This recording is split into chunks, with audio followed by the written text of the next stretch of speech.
Very good, friends. Here we go. Yepper, another episode of Millie's Itinerary.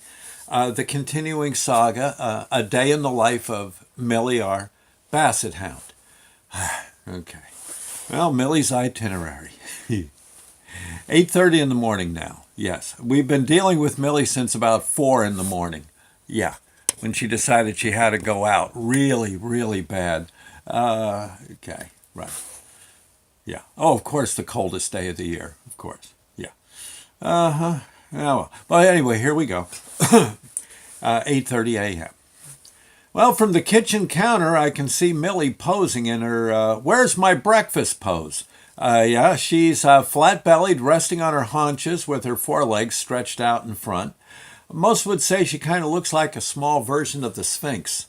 Only in her case, her head is cocked to her right, and her tongue is hanging out. She's hitting me with her "Where's my breakfast" look. With one or two short barks from the living room, I'm being told to make it snappy. You think, yeah. Okay. I throw on my chef's hat as I open the refrigerator. I glance around the wire shelves and dig around around in the various plastic bins. Okay, I see I have some nice sharp cheddar, aged, yeah.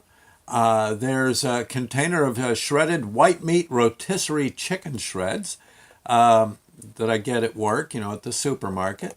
A container of plain rice pudding hollers to me and raises its hand. I see another winner behind the pickle jar. That would be a few wrapped up slices of thin sliced Virginia ham. Now, where's the peanut butter? Oh, wait, that's in the cupboard. Peanut butter, according to Millie, must always be served at room temperature. Yes. I was hoping to find that leftover meatloaf from last night, but I guess Millie and I must have been sleepwalking again in the wee hours of the morning.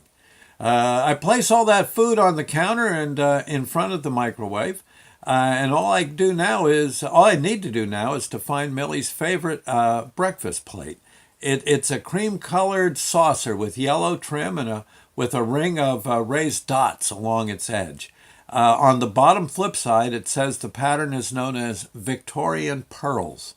Yep, it just wouldn't be breakfast without it, according to the hound. Yes, I find the plate in my. I've actually brought stuff out on a paper plate or something.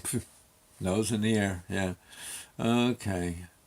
Well, I find the plate and my canine culinary magic begins. First, I hold all the ingredients up to my nose to check for freshness. Sometimes the chicken gets a bit out of date and then must be taken to the rear deck and thrown over the rail for the river mice and the more carnivorous birds living out back. Quite a crowd of both are waiting at sunup almost every morning for Millie's scraps. If there's too many birds of prey nearby, some of the diners become the meal. Sometimes I'll see, eagles. Yes, I'll see eagles soaring overhead. Given a chance, they'll eat the whole crew and the scraps too. This morning, though, everything passes the test, so nothing gets thrown over the rail. The rice pudding almost didn't pass muster at first, but with a little stirring, it regained its usual consistency of lumpy old spackle. Just to be nice, I waited for the birds of prey to move on, and then I pitched a few old chow mein noodles down to the mice. It keeps them from climbing up and snooping around our kitchen. Yeah. And I really hate to get the traps out for them. And by now I've missed two more weather reports. Heaven help me if I take a moment and run into the living room to catch a glimpse.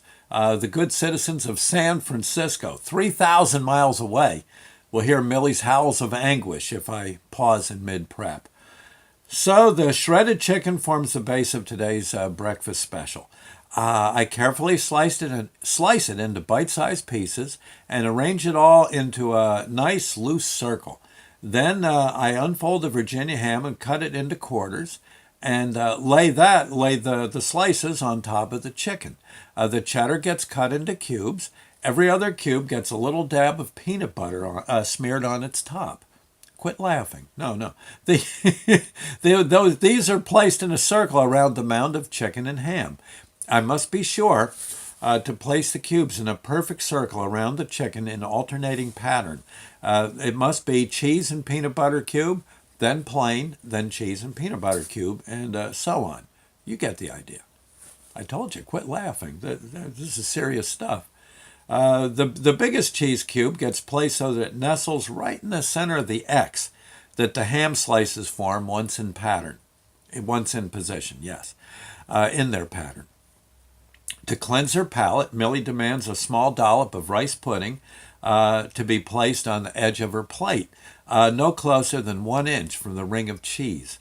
She especially likes when I get out my tweezers and remove 3 or 4 grains of rice from the edge of the rice pudding container, and use them to make a tiny smiley face on top of the rice pudding. Yes. If I do that, she'll always save the rice pudding for last. Yes. There you go. Well, it's all done. We'll see what happens tomorrow with our next installment of Millie's Itinerary. Okay. Anyway, I hope you're enjoying, friends. Thank you now, and, well, ta-ta.